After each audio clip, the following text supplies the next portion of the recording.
नमस्कार मित्रों, मैं हूं योगेश चतुर्वेदी और आज का हमारा टॉपिक है बल, फोर्स।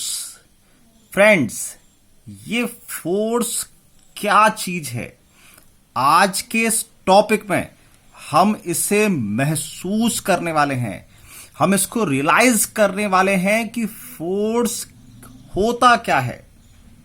फ्रेंड्स, आपने बल इस शब्द को जिस डेफिनेशन से समझा होगा, फ्रेंड्स, आज मैं आपको उस डेफिनेशन को रियलाइज करवाने वाला हूं। आप इस फोर्स को स्वयं अनुभव करेंगे। और फोर्स कितने प्रकार का होता है, हमको दैनिक जीवन में कहां कहां देखने मिलता है, और इस प्रकृति में जो नेचुरल फोर्स हैं वो कितने हैं, आज इस टॉपिक में ये सब कुछ हम समझने वाले हैं। तो फ्रेंड्स, आज का वीडियो बहुत इंटरेस्टिंग होने जा रहा है, तो आप इस वीडियो को पूरा देखिए। तो फ्रेंड्स, शुरू करते हैं आज का हमारा टॉपिक। तो जैसा कि यहां में लिखा हुआ है, बल वह बाह्य कारक है। बाह्य कारक क्या चीज है? बाह्य मतलब एक्सटर्नल कॉज, बाहर से लगने वाला एक कॉज, एक कारण। अब इसका क्या मतलब हुआ?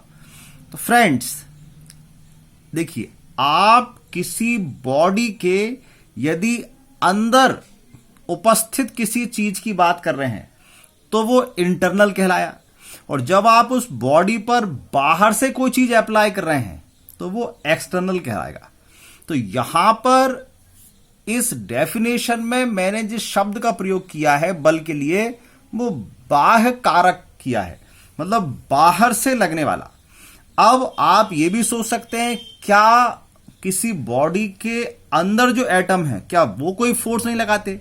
तो क्या उसको हम फोर्स नहीं कहते? तो फिर यहां हमने एक्सटर्नल शब्द का यूज किया। तो फ्रेंड्स, कोई भी ऑब्जेक्ट जो हमारे दैनिक जीवन में है, वो ऑब्जेक्ट अंदर जिन एटम्स से मिलकर बना है, वो एटम इस प्रकार स्थित होते हैं कि उनका जो नेट फोर्स है वो जीरो होता है। चूंकि वो नेट फोर्स जीरो है, तो इसलिए आप उस फोर्स को अनुभव नहीं करते हैं। तो हम जिस फोर्स को अनुभव करते हैं, उस फोर्स को हम बाहर के द्वारा किसी ऑब्जेक्ट पर अप्लाई कर सकते हैं, या वो जो ऑब्जेक्ट है वो बाहर से किसी वस्तु द्वारा जब उस पर फोर्स अप्लाई होता है तो वो उसको महसूस करता है। तो इसलिए हम जिस फोर्स को जानते हैं, जिस फोर्स को अनुभव करते हैं, वो फोर्स किसी भी ऑब्जेक्ट पर बाहर से अप्लाई होता है। अब बाहर से अप्लाई होता है तो ये एक्सटर्नल कॉज हो गया, लेकिन किस रूप में, कैसे महसूस करता है वो ऑब्जेक्ट? तो फोर्स या तो पुश है या पुल है, या तो धक्का है या खिंचाव है। यदि आप कहीं पर बैठे हुए हैं और कोई आपको धक्का दे रहा है, तो धक्का देने का मतलब किसी ने आप पर बल लगाया, या कोई आपको आपकी जगह से हटाना चाह रहा है, तो चाहे वो धक्का देकर हटाने का प्रयास करे या आपको खींचकर। तो बल लगाने के दो ही तरीके होते हैं। बाहर से जब हम किसी वस्तु पर फोर्स अप्लाई करते हैं, तो वो फोर्स हम दो ही प्रकार से अप्लाई कर सकते हैं, या तो हम उसको धक्का देंगे या फिर उसको खींचेंगे। तो फोर्स जो कोई ऑब्जेक्ट महसूस करती है, तो या तो वो पुश के रूप में, धक्के के रूप में महसूस करती है, या पुल, खिंचाव के रूप में महसूस करती है। आप खुद ट्राई करके देखिए। यदि आप किसी ऑब्जेक्ट पर बल लगाने का प्रयास करेंगे, तो आप या तो उसको धक्का देंगे या खींचेंगे, या फिर आप किसी ऑब्जेक्ट जिसको हम वस्तु कहते हैं, उस वस्तु को छोड़ें, आप तो वहां पर किसी व्यक्ति को रखें, अपने आप को रखकर दिखें, और फिर आप किसी दूसरे व्यक्ति से कहें कि मेरे ऊपर बल लगाओ, तो बल लगाने का मतलब या तो वो व्यक्ति आपको धक्का देगा या खींचेगा, इसके अलावा और किसी भी प्रकार से वो आप पर बल नहीं लगा सकता। तो बल जब बाहर से किसी वस्तु पर लगाया जाता है तो या तो वो पुश के रूप में होता है या पुल के रूप में होता है। तो बल वह बाह्य कारक है। अब आप समझ गए होंगे, बाह्य कारक मतलब या तो पुश या फिर पुल। अब ये पुश या पुल कर क्या सकता है, हम क्यों किसी वस्तु पर बल लगाते हैं, या जब आप किसी वस्तु पर बल लगाते हैं तो वस्तु में क्या परिवर्तन होते हैं, ये बल क्या कर सकता है। तो बल या तो किसी वस्तु की आकृति बदल देगा।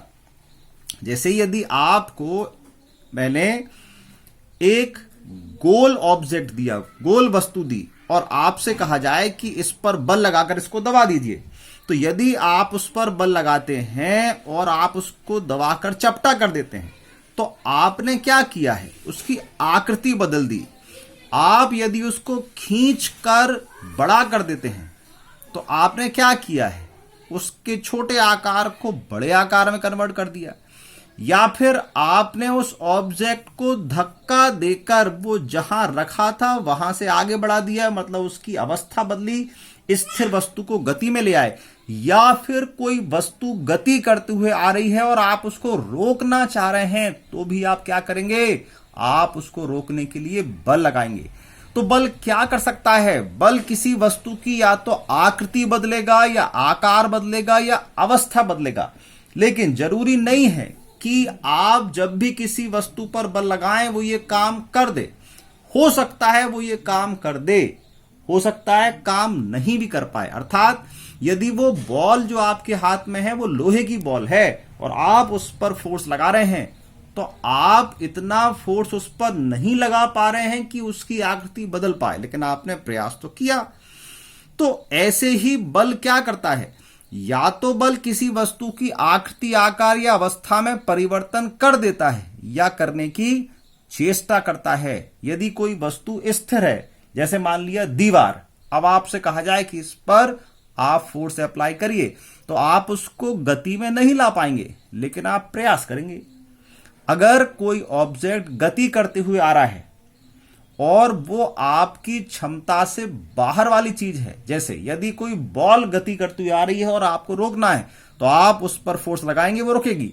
लेकिन यदि बॉल के स्थान पर ट्रेन है और ट्रेन गति करती हुई आ रही है तो फिर आप उसको स्वयं, इतना बल आपके पास नहीं है कि आप उसको फोर्स लगाकर रोक पाए।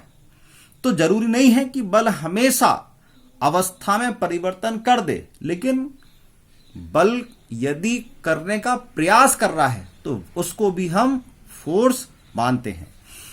तो बल वह बाह्य कारक है जो किसी वस्तु की आकृति, आकार या अवस्था में परिवर्तन कर देता है या करने की चेष्टा करता है। फ्रेंड्स, अब हम जितने बल हम जानते हैं, कहीं हमने देखे हैं, पढ़े हैं, उन सभी बलों को यदि हम बांटें तो हम दो कैटेगरी में बांट सकते हैं। एक कांटेक्ट फोर्स और दूसरा non contact force. Contact force का मतलब यदि आपको किसी वस्तु पर बल अप्लाई करना है तो आपको उसको पहले स्पर्श करना होगा। जैसे यदि मान लीजिए आपने किसी, जैसे ये पेन है, अब इस पेन को गति कराना चाह रहा हूं तो इस पेन को मुझको स्पर्श करके ही तो गति करानी पड़ेगी ना। तो जब मैंने इसको स्पर्श किया तो जो बल लगाया वो बगैर स्पर्श किए इसको गति नहीं करा सकता है। जैसे यहां घर्षण बल, तनाव बल या प्रतिक्रिया बल मैंने उदाहरण स्वरूप लिए हैं। तो हमारे पास कुछ ऐसे फोर्सेस हैं, यदि हम जिनको किसी ऑब्जेक्ट पर, किसी वस्तु पर अप्लाई करते हैं तो पहले हमको उस ऑब्जेक्ट को स्पर्श करना होता है, उससे अपना कांटेक्ट स्थापित करना होता है। लेकिन कुछ ऐसे फोर्सेस भी हैं जिनको यदि हम अप्लाई करते हैं या वो हम पर अप्लाई होते हैं तो जरूरी नहीं है कि वो हमको स्पर्श करें या कोई ऑब्जेक्ट दूसरे ऑब्जेक्ट को स्पर्श करे। जैसे पृथ्वी के द्वारा किसी वस्तु पर जो गुरुत्वाकर्षण बल होता है, जरूरी नहीं है कि पृथ्वी आपको पकड़कर खींचे। यदि कोई वस्तु पृथ्वी के संपर्क में है अथवा नहीं है, ये गुरुत्वाकर्षण बल तो उस पर अप्लाई होता ही है। अब गुरुत्वाकर्षण बल से मान लीजिए यदि आप नहीं समझ पा रहे हैं तो एक बहुत अच्छा एग्जाम्पल है चुंबक वाला। आपने लोहे की किसी वस्तु को, छोटी वस्तु पिन, आलपिन जैसी कहीं रखी है और उसके पास में आप थोड़ी सी दूर कहीं कोई चुंबक रखिए, क्या होगा? वो चुंबक उस लोहे की वस्तु को अपनी ओर खींच लेगी। तो यहां पर आपने चुंबक से उस आलपिन को टच नहीं किया, बल्कि ऑटोमेटिक ऐसा हुआ कि इस फोर्स के अट्रैक्शन के कारण वो जो लोहे का पिन था, लोहे की वस्तु थी, वो चुंबक की ओर खिंचकर आ गई। तो यहां पर चुंबक का लोहे से कांटेक्ट स्थापित नहीं था, दोनों अलग अलग थे, किसी डिस्टेंस पर थे, लेकिन उसके बाद भी उस लोहे की वस्तु पर फोर्स अप्लाई हो गया। तो कुछ ऐसे फोर्सेस हैं जिनको यदि हम अप्लाई करना चाह रहे हैं तो हमको पहले ऑब्जेक्ट को स्पर्श करना पड़ेगा, उससे संपर्क स्थापित करना पड़ेगा। लेकिन कुछ ऐसे फोर्सेस भी हैं जो बगैर संपर्क स्थापित किए भी आप किसी ऑब्जेक्ट पर लगा सकते हैं। तो जितने भी फोर्सेस हैं उनको यदि हम बांटें तो इन दो कैटेगरी में रख सकते हैं, एक कॉन्टैक्ट फोर्स और एक नॉन कॉन्टैक्ट फोर्स। अब जैसा कि मैंने आपसे कहा था कि मैं इस वीडियो में आपको यह भी बताऊंगा कि हमारे नेचर में कितने फोर्सेस अवेलेबल हैं। मतलब जो आप किसी वस्तु पर बाहर से अप्लाई करें नहीं करें अलग मैटर है, लेकिन ये वो फोर्सेस हैं जो आपको नेचर में देखने को मिलेंगे। तो प्रकृति में 4 प्रकार के फोर्सेस हैं जो अवेलेबल हैं, जिसमें सबसे ज्यादा, सबसे प्रबल, सबसे ज्यादा जो बल है वो है प्रबल नाभिकीय बल। ये प्रबल नाभिकीय बल क्या है? फ्रेंड्स, आप जानते हैं प्रत्येक पदार्थ की एक संरचना है और उस संरचना के अनुसार उसके सेंटर में होता है नाभिक। हाँ, आ रहा है याद? जी हाँ, केमिस्ट्री में आपने उसको पढ़ा है। ये जो नाभिक है, इस नाभिक के अंदर कौन होता है? न्यूट्रॉन और प्रोटॉन। आप सही सोच रहे हैं। और बाहर होता है इलेक्ट्रॉन। तो आपने नाभिक के अंदर जो न्यूट्रॉन और प्रोटॉनों को स्थान दे रखा है, वो न्यूट्रॉन प्रोटॉन एक दूसरे को पकड़ कर रखते हैं और इतने जोर से पकड़ते हैं कि उनको तोड़ पाना लगभग नामुमकिन है, और वो बनाते हैं फिर नाभिक। तो उन न्यूट्रॉन प्रोटॉन के बीच या प्रोटॉन प्रोटॉन के बीच जो बल लगता है, उसी बल को बोलते हैं हम नाभिकीय बल, और ये प्रकृति का सबसे प्रबल बल है। फिर इसके बाद आता है विद्युत चुंबकीय बल। अब ये विद्युत चुंबकीय बल क्या है फ्रेंड्स? तो अभी जैसे हमने बात की कि नाभिक के अंदर 2 कण हैं, कौन कौन से? एक प्रोटॉन और एक न्यूट्रॉन। तो नाभिक के बाहर भी एक कण है जिसको हम इलेक्ट्रॉन कहते हैं। तो जब आप नाभिक के बाहर देखते हैं तो वो इलेक्ट्रॉन जो है वो नाभिक के चारों ओर चक्कर लगा रहे हैं। तो वो नाभिक के चारों ओर क्यों चक्कर लगा रहे हैं? क्योंकि नाभिक के अंदर जो प्रोटॉन है वो प्रोटॉन पॉजिटिव है और जो बाहर घूम रहा है इलेक्ट्रॉन वो नेगेटिव है। तो ये पॉजिटिव और नेगेटिव ये जो कण हैं, इनके बीच में ये जो अट्रैक्शन फोर्स लग रहा है, ये जो फोर्स है, ये फोर्स विद्युत चुंबकीय फोर्स है। अर्थात आवेशित कणों के बीच में जो फोर्स लगता है ये विद्युत चुंबकीय फोर्स होता है। ये भी बहुत प्रबल है, इसीलिए किसी एटम को आसानी से तोड़ा नहीं जा सकता है। फिर इसके बाद तीसरे नंबर का जो फोर्स है वो भी न्यूक्लियर फोर्स है, लेकिन वो कम वाला है। ये प्रबल था, ये दुर्बल है। अब ये दुर्बल कम नाभिकीय फोर्स कैसा हो गया? तो फ्रेंड्स, नाभिक के अंदर जो प्रोटॉन और न्यूट्रॉन है, आप पढ़ेंगे कि जब प्रोटॉन न्यूट्रॉन में कन्वर्ट होता है या न्यूट्रॉन प्रोटॉन में कन्वर्ट होता है, तो इस प्रोसेस में कुछ कण हैं, जैसे बीटा कण हुए या एंटी न्यूट्रिनो या न्यूट्रिनो हुए, ये निकलते हैं। तो ये जो है एक दूसरे पर जो बल लगाते हैं, उन्हीं बलों को बोलते हैं दुर्बल नाभिकीय बल। इसके बाद जो सबसे कम, मतलब इन तीनों में जो सबसे कम वाला फोर्स है वो है गुरुत्वाकर्षण फोर्स। और ये गुरुत्वाकर्षण फोर्स हम सब जानते हैं क्योंकि हम सब ने इसको महसूस किया है।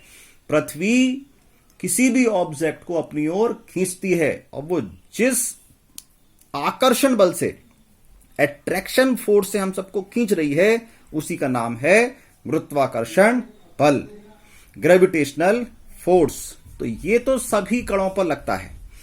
अब मैंने इनको इसी क्रम में यहां लिखा है कि सबसे ज्यादा, फिर उससे कम, फिर कम, फिर सबसे कम। तो यदि इनकी कंपेयर की जाए तो इनकी कंपैरिजन देखिए आप। यदि मैं गुरुत्वाकर्षण बल को 1 मानूं तो इसकी तुलना में जो दुर्बल नाभिकीय बल है वो 10⁻26 10 की घात 26 गुना ज्यादा है। इस गुरुत्वाकर्षण की तुलना में जो विद्युत चुंबकीय बल है वो 10 की घात 37 37 10⁻, बहुत ज्यादा है। और जो प्रबल नाभिकीय बल है वो 10⁻39 गुना इतना ज्यादा होता है। या तो हम इसको ऐसे समझ लें, अगर ऐसे नहीं समझ रहे हैं तो देखिए कम से देखिए, यदि मैं प्रबल नाभिकीय को 1 मान लूं तो इसकी तुलना में जो विद्युत चुंबकीय बल है वो 10 की घात -2वां भाग है, मतलब 100वां भाग है। और इसकी तुलना में जो दुर्बल नाभिकीय है वो 10 की घात 13 गुना कम है, क्योंकि ये माइनस घातें चल रही हैं। और यदि देखा जाए कि ये वाला हमारा गुरुत्वाकर्षण ये कितना कम है, 10 की घात -39। तो कहने का तात्पर्य हुआ कि जो हमारे नेचर में फोर्स अवेलेबल है वो ये 4 प्रकार के फोर्सेस हैं। और इसमें सबसे ज्यादा कौन सा है तो न्यूक्लियर फोर्स, और सबसे कम कौन सा है तो ग्रेविटेशनल फोर्स। अब फ्रेंड्स, ये तो बात हो गई कि बल जो है वो क्या होता है, कितने प्रकार का है, नेचर में कैसे बल हैं, कौन ज्यादा कौन कम। लेकिन यदि जिस फोर्स को हमने पढ़ा है उसको यदि हम नापना चाहते हैं, किसी वस्तु पर हमने फोर्स अप्लाई किया है, ये पता करना चाहते हैं कि ये फोर्स कितना है, तो उसके लिए हमको एक फॉर्मूले की आवश्यकता होगी, जो फॉर्मूला हमको दिया है न्यूटन ने अपने सेकंड लॉ से। तो यदि किसी वस्तु का द्रव्यमान m है और उस वस्तु पर आपने फोर्स अप्लाई किया जिससे उसमें a त्वरण उत्पन्न हो रहा है, तो जो आपने फोर्स लगाया है वो फोर्स को आप कैलकुलेट कर सकते हैं F = ma वाले फॉर्मूले से। अब चूंकि फोर्स एक वेक्टर क्वांटिटी है, क्यों? क्योंकि फोर्स जब हम किसी ऑब्जेक्ट पर अप्लाई करते हैं तो उसमें जो त्वरण, एक्सेलरेशन उत्पन्न होता है वो एक वेक्टर क्वांटिटी है। m द्रव्यमान एक अदिश राशि है, लेकिन m के साथ जिसका इंटू हुआ वो एक सदिश राशि है। तो जब किसी सदिश राशि को अदिश राशि से गुणा करते हैं तो एक सदिश राशि प्राप्त होती है। तो ma ये फॉर्मूला किसका हो गया? फोर्स का। F = ma। आप इसको ऐसे भी याद कर सकते हैं, ma मां और F मीन्स फादर, पिता, मदर और फादर इज इक्वल टू, दोनों का फोर्स आपस में कैसे होता है? बराबर होता है। ये याद रखने का एक तरीका है। F = ma, father = mother, ma मां। तो फोर्स कैसी राशि हुई? एक वेक्टर क्वांटिटी है। अब इसका हमको चाहिए SI यूनिट, तो इसकी SI यूनिट होती है न्यूटन। वैसे आप इसकी SI यूनिट बनाते तो कैसा बनाते? इस m का द्रव्यमान किलोग्राम, एक्सेलरेशन त्वरण मीटर/सेकंड², तो क्या बनती? किलोग्राम मीटर/सेकंड²। लेकिन इसको हमने वैज्ञानिक न्यूटन के नाम पर क्या दे दिया है? न्यूटन, इसका मात्रक। तो इसका विमी सूत्र क्या होगा? तो विमी सूत्र तो वहीं से बना, mLT-2 किलोग्राम मीटर/सेकंड²। अब इसकी CGS यूनिट क्या है? तो CGS यूनिट है इसकी डाइन। अब SI यूनिट का CGS यूनिट से कोई रिलेशन भी तो होगा। तो 1 यूनिट बराबर होता है 10 की घात 5 10⁵ डाइन के। तो आप समझ सकते हैं कि न्यूटन कितनी बड़ी पावर है, जिसमें 10 की घात 5 1,00,000 डाइन शामिल हो गई हैं। तो आप समझ गए होंगे कि न्यूटन और डाइन के बीच का रिलेशन क्या है। तो फ्रेंड्स, आप हंसी मजाक में इसको याद कर सकते हैं कि 1,00,000 डाइन मिलकर 1 न्यूटन बनाती हैं, लेकिन ये हंसी मजाक की चीज नहीं है, ये बहुत इंपॉर्टेंट रिलेशन है। आप इसको याद कर लीजिए, क्योंकि ये आपके बहुत काम आने वाला है कि 1 न्यूटन बराबर 10 की घात 5 डाइन। तो इस प्रकार फ्रेंड्स आज हमने देखा है फोर्स, महसूस किया है फोर्स क्या होता है। तो अब मैं नेक्स्ट वीडियो में आपको ऐसा ही कुछ और बेहतरीन टॉपिक लेकर आऊंगा। तब तक आप इसके नोट्स बनाइए और इसको अच्छे से तैयार कर लीजिए। फिर मिलेंगे। नमस्कार।